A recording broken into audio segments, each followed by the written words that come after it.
Hello student, my self doctor Sanjay Yadav from IBS बेचू।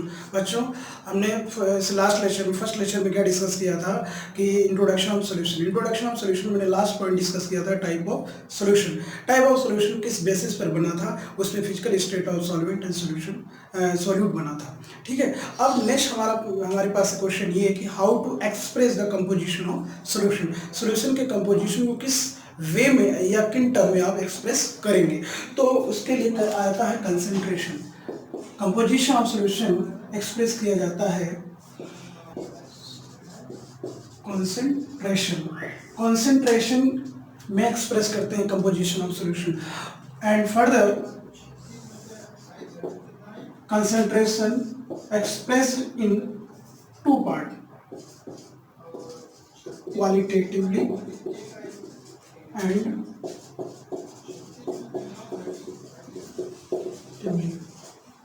Means इसका क्या मतलब है कि क्वालिटेटिवली एंड क्वांटिटेटिव। जब मार्केट में कोई चीज़ जाते हैं, या हम एग्जांपल के थ्रू समझते हैं कि क्या मतलब कहना चाह रहा हूँ मैं। जैसे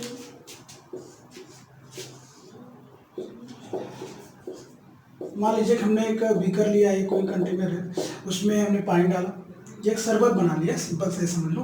पानी डाला, उसमें शक्कर डाल दिया, ठीक है। अब क्या हुआ, उसको दो आदमी को पिलाओ, दो आदमी को पीने के लिए। तो हो सकता है कोई कहे कि बहुत ज़्यादा मीठा है, कोई कहेगा क्या बहुत ज़्यादा क्या है गाढ़ा है, कोई कहेगा नॉर्मल है। तो कहने का मतलब कि एक ही कंपोजिशन, एक ही सॉल्यूशन, एक ही सैंपल को लोग अलग अलग वे में कह रहे हैं। तो ये बड़ा कन्फ्यूजन है कि कोई चीज़ हम ये कहने, जैसे कोई कह सकता है कि जैसे मान लीजिए ए और बी दो सॉल्यूशन है, कोई ये कह रहा होगा कि बी ज़्यादा कंसनट्रेटेड है, कोई कहेगा ए जो है ज़्यादा सांद्र है बी से, और हो सकता है कि कोई ये कहे कि बी क्या है सांद्र है ए से। तो कहने का मतलब सबका अपना अपना क्या होता है व्यू होता है। जैसे कि आप अपने डेली लाइफ में देख भी सकते हैं, कुछ लोग जैसे चाय पीते हैं, कुछ लोग कहते हैं ज़्यादा मीठा है, कुछ लोग कहते हैं कम मीठा, कोई लोग कहते हैं सही है। तो कहने का मतलब बड़ा कन्फ्यूजिंग है। तो कौन सी चीज़ क्वालिटेटिवली हम दो चीज़ समझते हैं। एक बार कह देंगे सॉल्यूशन कैसा है, कंसनट्रेटेड है, या कह देंगे क्या है, डाइल्यूट है। तो डाइल्यूटेड है या कंसंट्रेटेड है। तो डाइल्यूट या कंसंट्रेशन की जो टर्म है वो एक रिलेटिवली टर्म है, एक रिलेटिव टर्म बोलते हैं। जैसे कई सारे सिंपल सॉल्यूशन दिए रहेंगे, तब आप ये बोल पाओगे कि ये सॉल्यूशन, पहला सॉल्यूशन दूसरे सॉल्यूशन से ज़्यादा कंसंट्रेटेड है या डाइल्यूट है, इस तरीके का टर्म होता है। लेकिन इस तरीके से हमारे डेली लाइफ में बहुत सारा क्या कन्फ्यूजन है। तो हम क्या सकते, तो इसलिए क्वालिटेटिवली हम ज़्यादा यूज़ नहीं करते, हमें इसलिए एक अल्टरनेट ढूंढना पड़ा, एक दूसरा रास्ता निकालना पड़ा, वो है क्वांटिटेटिव। तो क्वांटिटेटिव, तो composition of solution express in concentration को basically on the basis of express किया जाता है क्वांटिटेटिव की बेसिस पर। तो एक चीज़ और देखते हैं, कंसंट्रेटेड या डाइल्यूट का कहने का मतलब, अगर हम रिलेटिवली बात करें कि जैसे कई सारे सॉल्यूशंस हैं और उसमें एक कहे कि कंसंट्रेटेड है, दूसरे करो डाइल्यूट है, तो इसका क्या मीनिंग समझ में आती है। उसमें ये मीनिंग आती है कि जैसे हम सॉल्यूशन पढ़ रहे हैं तो दो कंपोनेंट है, उसमें दो कंपोनेंट है, सॉल्वेंट और सॉल्यूट है। तो जैसे अगर कंसंट्रेटेड बोल दिया गया तो इसका ये मतलब हुआ कि solute present more amount as compare to solvent, ठीक है, रिलेटिवली ज़्यादा है, ठीक है। और अगर क्या बोलेंगे डाइल्यूट है, इसका मतलब ये हम बोलेंगे कि अमाउंट ऑफ सॉल्यूट रिलेटिवली कम है, रिलेटिवली लेस प्रेजेंट है, ये बोल सकते हैं। कंसंट्रेटेड एंड डाइल्यूट का मतलब होता है। तो क्वांटिटेटिवली एक्सेप्ट कर हमें क्या करने के लिए, एक्सप्रेस करने के लिए कंसंट्रेशन, उसके लिए कई अलग अलग मेजरमेंट लेते हैं। जैसे हम एक्सप्रेस करने के लिए हम लेते हैं, पहला है मास परसेंट, ठीक, दूसरा है वॉल्यूम परसेंट, तीसरा हमारे पास अलग अलग लिख देता हूँ 1 2 3 क्या है, मास बाई वॉल्यूम, ठीक है, ये इसको बोलते हैं वॉल्यूम बाई वॉल्यूम। तीसरा हमारे पास आता है, चौथा पार्ट्स पर मिलियन ppm। पांचवा आता है मोल फ्रैक्शन, ठीक है, मोल फ्रैक्शन आ गया। और छठा क्या आ सकता है,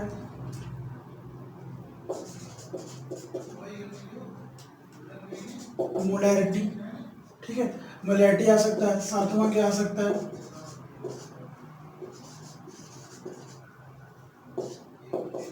मोलैलिटी, ठीक है। और उसके बाद आठवां क्या हो सकता है,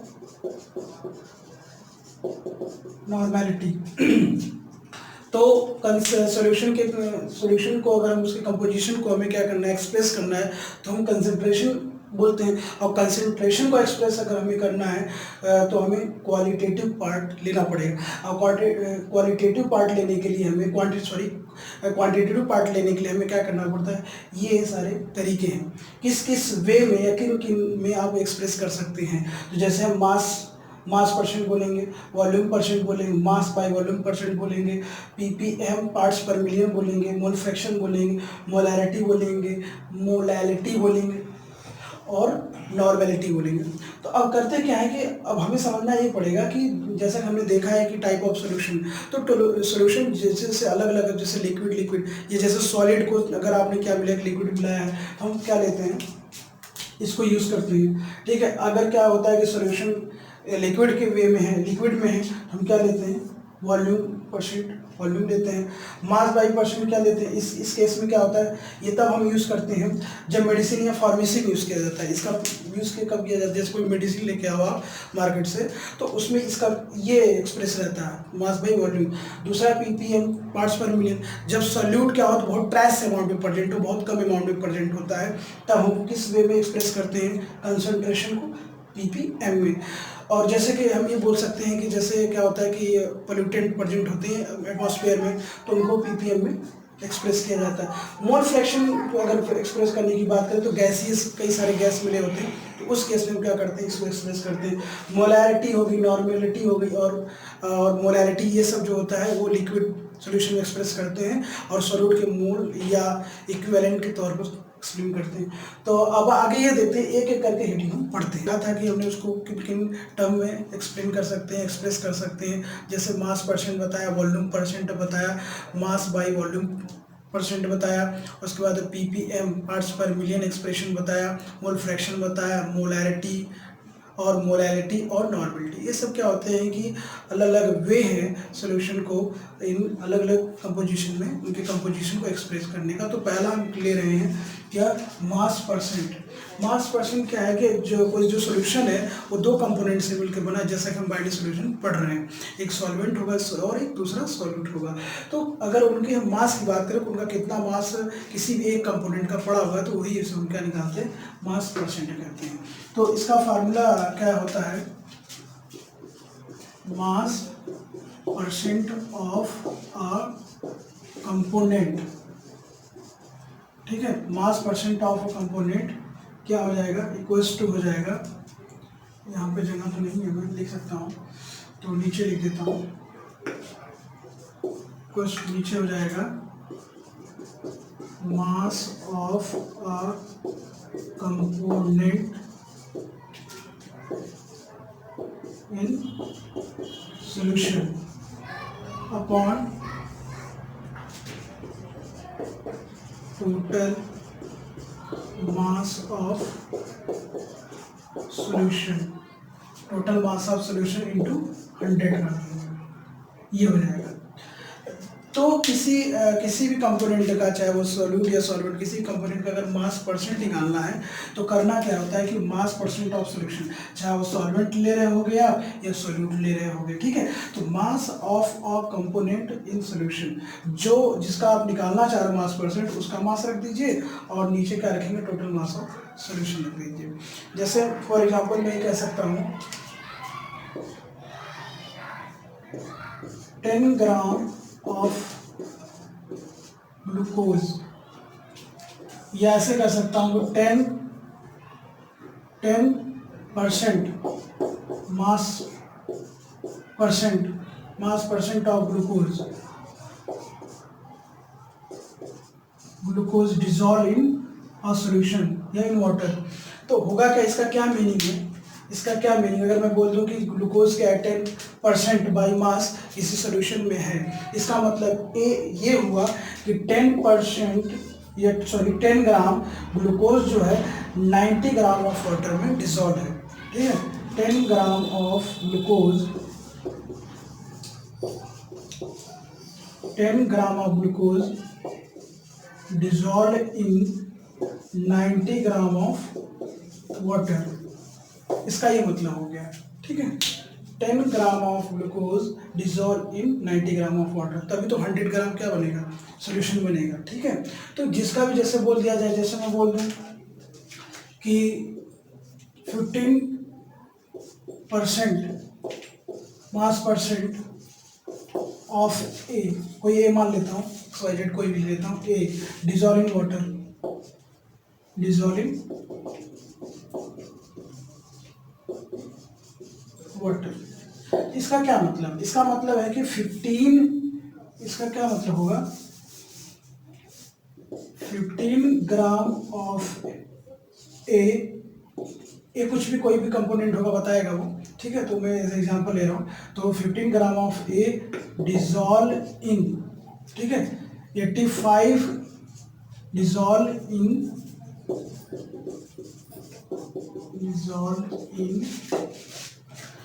85 ग्राम ऑफ वाटर, ये मतलब हो गया इसका, समझ रहे हैं। अगर मैं बोल दूँ कि 15% मास percent of A dissolving water, dissolve water, तो उसमें हम क्या बताना है, इसको कैसे क्या समझेंगे, इसका क्या मीनिंग है। इसका मीनिंग ये हुआ कि 15 ग्राम या 15 gram A dissolve in 85 gram of water, और जिस तरीके से सोल्यूशन क्या बनेगा, 100 ग्राम बनेगा, ठीक है। अब इस पर क्वेश्चन कैसे बनते हैं वो हम क्या करेंगे, पूरा का पूरा जब पढ़ लेंगे तब देखेंगे, या तो एक एक करके देखेंगे भी, ठीक है। कुछ पॉइंट और हम समझ लेते हैं इसके बारे में। मास परसेंट, पहला तो इसका यूज़ किसमें ज़्यादा है, इसका यूज़ ज़्यादा है इंडस्ट्रियल एरिया में। तो इंडस्ट्रियल केमिकल एप्लीकेशन में क्या होता है, इसका यूज ज़्यादा होता है एप्लीकेशन में, ठीक है। एक बात तो याद रखनी है कि इसका यूज़ कहाँ सबसे ज़्यादा, इंडस्ट्रियल एरिया में, इंडस्ट्रियल केमिकल एप्लीकेशन में। दूसरे पॉइंट आपको जो याद रखना है, इससे रिलेटेड एनसीईआरटी का पॉइंट है, इसलिए याद रखना पड़ेगा। तो वो क्या है, तो commercial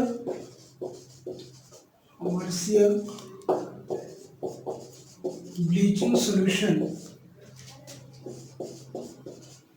commercial bleaching solution 3.62 mass percent of sodium hypochloride in water, याद रखना पड़ेगा। कॉमर्शियल ब्लीचिंग जो सोल्यूशन होता है वो क्या करता है कि 3.62% mass percent of sodium hypochloride, sodium hypochloride क्या होता है 3.62% मास परसेंट क्या होता है वाटर में डिजॉल्व होता है। जब किसकी बात करेगा ये, कॉमर्शियल ब्लीचिंग सोल्यूशन की। तो आपको ये याद रखना पड़ेगा, क्योंकि कई बार क्या होता है कि चीज़ कुछ ऐसे दे देगा, तो ये आपको याद रखना पड़ेगा कि कितना परसेंट सोडियम हाइपोक्लोराइड का कितना मास परसेंट कितना होता है। तो ये चीज़ आपको याद नहीं, ये डेटा याद रखना पड़ेगा। दूसरी चीज़ जो पूछी जाती है मास परसेंट के बारे में, इसका यूज़ हम कब करते हैं, या इस यूनिट का एक्सप्रेशन कब लेते हैं इस सोल्यूशन के लिए, वो जनरली किसमें होता है, इंडस्ट्रियल केमिकल एप्लीकेशन में। जब हम अप्लाई एप्लीकेशन लेते हैं उनका, तो उस केस में क्या होता है, मास परसेंट का यूज़ करते हैं। तो और आगे देखते हैं अलग, ठीक है। तो नेक्स्ट हमारे पास जो एक्सप्रेशन है या मेजरमेंट है वो क्या है, वॉल्यूम परसेंटेज। वॉल्यूम परसेंटेज में क्या होता है कि ये हम कब यूज़ करते हैं, ये क्वांटिटेटिव कब एक्सप्रेशन लेते हैं इसके लिए, जब क्या होता है सोल्यूशन लिक्विड में होता है, उस केस में हम इसका यूज़ करते हैं, ठीक है। तो सोल्यूशन जब लिक्विड केस में होगा तो हम इसका यूज़ करते हैं, ठीक है, लिक्विड में होगा। दूसरी बात, इसका अगर हम एक्सप्रेशन के अगर डिफाइन करें इसको, तो volume percent of a component, ठीक है, volume percent of a component, तो हो जाएगा वॉल्यूम ऑफ कंपोनेंट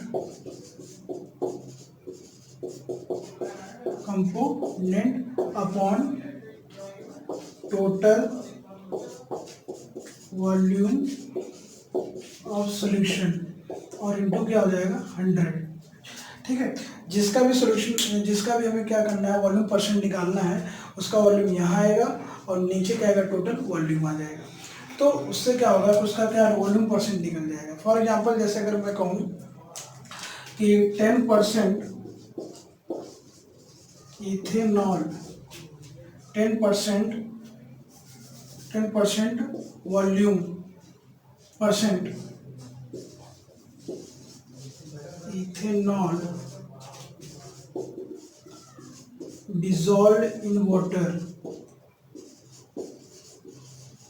ठीक है, तो इसका क्या मीनिंग है, इसका मतलब होगा कि 10 ml of ethanol dissolved in 90 ml of water. ये मतलब होगा, जैसे अगर 10% या 10% बाई वॉल्यूम अगर ये कह दिया जाए इथेनॉल का या किसी भी कंपोनेंट का, जिसका मतलब होता है वो उतना ml है डिजोल्व किया गया है। और दूसरा वाला आप क्या करेंगे, ऑटोमेटिक बता देंगे 100 से माइनस करके। जैसे 10% बोला मैंने इथेनॉल डिजोल्व इन वाटर, इसका मतलब 10 ml इथेनॉल किसमें डिजोल्व है, 90 ml ऑफ वाटर में। तो जिससे क्या हुआ, सोल्यूशन कितना बन गया, 100 ml ऑफ वाटर बन गया। ठीक है, ये चीज़ होती है। तो एग्जाम्पल इसका देखते हैं और आगे क्या है सिस्टम। ठीक है, तो क्या पढ़ रहे हैं, वॉल्यूम परसेंटेज। वॉल्यूम परसेंट पे एग्जाम्पल एक देखते हैं जो आपको याद रखने की जरूरत है। वो याद रखना है क्या, कि 35% by volume of ethylene glycol as a use किया जाता है क्या, एंटीफ्रीज। कार में क्या किया जाता है, यूज किया जाता है 35% ऑफ इथाइलिन ग्लाइकॉल। करता क्या है, एंटीफ्रीज कर देता है, मतलब कि उनके इंजन को कूलिंग करने में काम आता है। और क्या काम आता है, दूसरा काम क्या होता है कि ये वाटर के जो उसका फ्रीजिंग पॉइंट है वो कम कर देता है। एंटी फ्रीज का मतलब होता है कि फ्रीज ना होने देना। तो कई बार तो इसका यूज ऐसा भी होता है कि जैसे जब बर्फीले जगह पे होता है तो क्या होता है कि जैसे सड़क पे बहुत सारे बर्फ आके जम जाते हैं तो गाड़ी को आने जाने में बहुत दिक्कत होती है। तो वहाँ पर क्या करते हैं कि रोड पर इसी इथाइलिन ग्लाइकॉल का छिड़काव कर देते हैं, जिससे क्या होता है कि अगर बर्फ वगैरह पड़ती है जब, तो क्या हो जाएगी, जमेगी नहीं। मतलब एंटी फ्रीज है तो उसको रोकने से मदद कर जमेगी नहीं, समझ रहे हैं। तो उससे क्या होगा कि साफ रहेगा। तो इसके और क्या होता है इसका मतलब, तो ये वाटर के क्या करता है, उसके फ्रीजिंग पॉइंट को घटा देता है। मतलब वाटर क्या होता है 0 डिग्री सेल्सियस पे, 0 डिग्री सेल्सियस पे क्या होने लगता है, बर्फ होने लगती है। तो उसको यहाँ से ना करके कर देगा -17.6 डिग्री सेल्सियस। इतना टेम्परेचर जब तक घटेगा नहीं तब तक वो पानी क्या होगा, जो आइस में नहीं बदलेगा। तो ये क्यों हो पाया, ऐसा पॉसिबल कैसे हो पाया, इथाइलिन ग्लाइकॉल की वजह से। इथाइलिन ग्लाइकॉल अगर यूज हम कर लें तो वो क्या करेगा, वाटर का जो फ्रीजिंग पॉइंट है 0 डिग्री सेल्सियस से घटा कर किस पे कर देगा, -17.6 डिग्री सेल्सियस। मतलब अगर इसको केल्विन में बात करें तो ये हो जाएगा आपका 255.4 केल्विन, ये हो जाता है। इस तरीके से इसका यूज़ किया जाता है।